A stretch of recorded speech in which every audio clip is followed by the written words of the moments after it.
కూల్చివేతలపై దాఖలైన పిటిషన్లకు సంబంధించి తెలంగాణ హైకోర్టులో విచారణ ప్రారంభమైంది. దీనికి సంబంధించి హైడ్రా కమిషనర్ రంగనాథ్ వర్చువల్గా హైకోర్టు ముందు హాజరయ్యారు. విచారణలో భాగంగా అమీన్పూర్ తహసీల్దార్ వివరణపై న్యాయమూర్తి సంతృప్తి చెందలేదు. ఆదివారం నాడు ఎలా కూలుస్తారని ఎంఆర్ఓపై కోర్టు ఆగ్రహం వ్యక్తం చేసింది. ముఖ్యంగా కూల్చివేతలకు సంబంధించి హైడ్రా తీరుపై పిటిషన్లు నమోదయ్యాయి.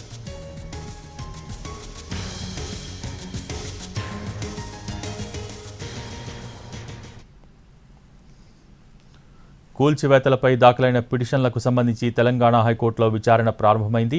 దీనికి సంబంధించి హైడ్రా కమిషనర్ రంగనాథ్ వర్చువల్గా హైకోర్టు ముందు హాజరయ్యారు.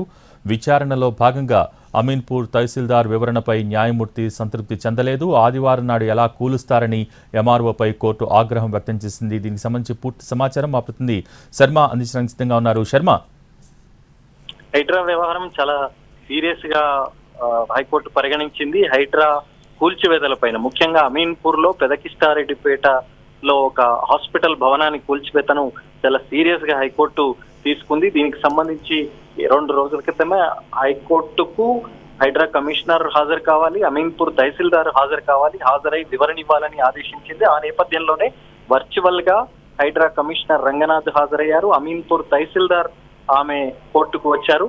ప్రస్తుతం ఆమె వివరణ ఇస్తున్నప్పటికీ వివరణకు మాత్రం హైకోర్టు ఏ రకంగా సంతృప్తి చెందట్లేదు.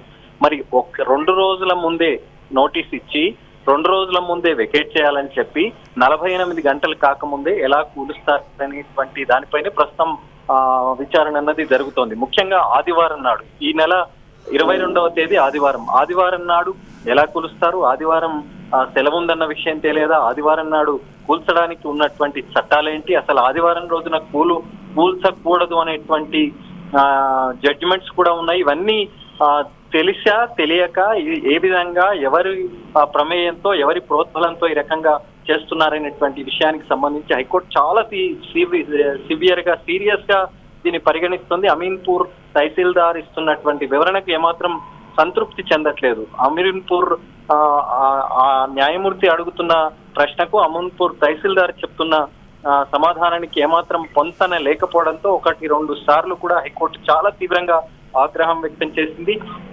ఏ రకంగా ఈ రకమైనటువంటి కూల్చివేతలకు పాల్పడుతూ ఇబ్బందులకు గురి చేస్తున్నారనేటువంటి విషయాన్ని కూడా హైకోర్టు చాలా సీరియస్ గా పరిగణిస్తోంది. మరి దీనికి సంబంధించినటువంటి విచారణ జరుగుతోంది. ఇంకా రంగనాథ్ వరకు రాలేదు. రంగనాథ్ ఏ రకంగా వివరణిస్తారనేటువంటిది ఒకటి చూడాల్సింది. ప్రస్తుతం తహసీల్దార్కు ఏ రకమైనటువంటి విషయంలో ఆమెకు తెలియదు అనేటువంటి విషయాన్ని హైకోర్టు చాలా తీవ్రంగా పరిగణిస్తున్నటువంటి అంశం. అదే అంశాన్ని పదే చెబుతోంది. ఆ న్యాయమూర్తి ఒకటి అడుగుతుంటే అమీన్పూర్ తహసీల్దార్ మరొక రకమైన సమాధానం చెప్పడం, దీనిపైనే తీవ్ర ఆగ్రహం వ్యక్తమవుతున్నటువంటి సందర్భం. ప్రస్తుతం విచారణ అన్నది కొనసాగుతోంది. మరి కాసేపట్లో మళ్ళీ రంగనాథ్ వివరణ ఏ విధంగా ఉంటుంది, ఏ విధంగా హైకోర్టు రియాక్ట్ అవుతుంది అనేటువంటిది మనం చూడాల్సి ఉంది.